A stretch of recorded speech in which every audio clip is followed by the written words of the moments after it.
Faded Glory. World War III. Operation Resurgence.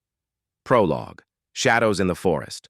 August 3, 2032, 2:17 a.m.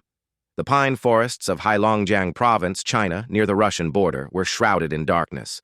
The air was thick with the scent of damp earth and resin, the silence broken only by the soft crunch of leaves under cautious boots.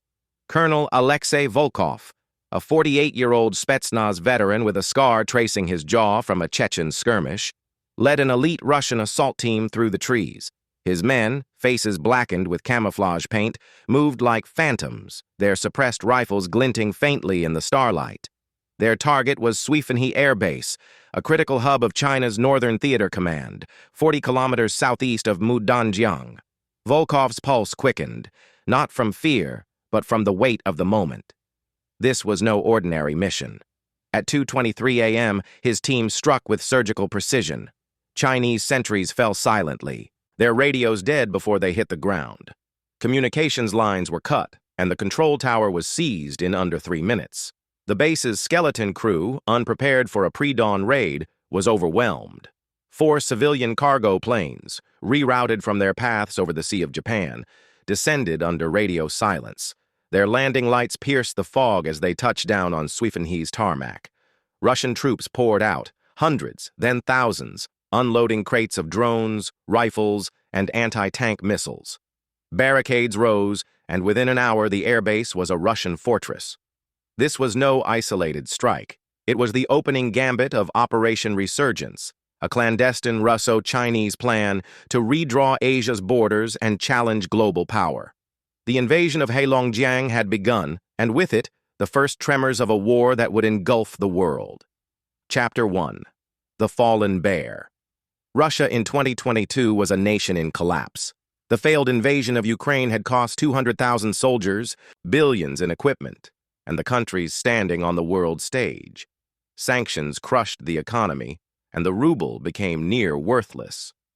The Russian public, battered by inflation and isolation, yearned for the days when the Soviet Union's flag inspired fear and respect across the globe.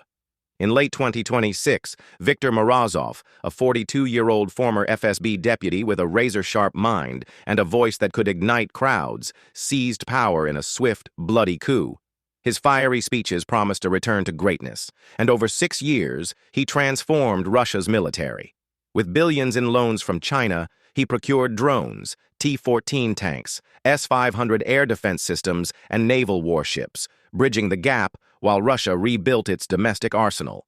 Morozov's reforms slashed bureaucracy, replacing aging generals with young, tech-savvy officers trained in hybrid warfare. Morozov's vision of a new empire demanded an ally.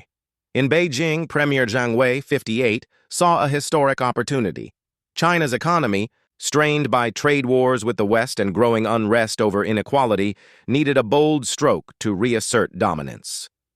Jiang, a pragmatic strategist with a penchant for long-term planning, met Morozov in 2029 in Vladivostok's secure bunkers. Over late-night talks fueled by vodka and jasmine tea, they crafted Operation Resurgence.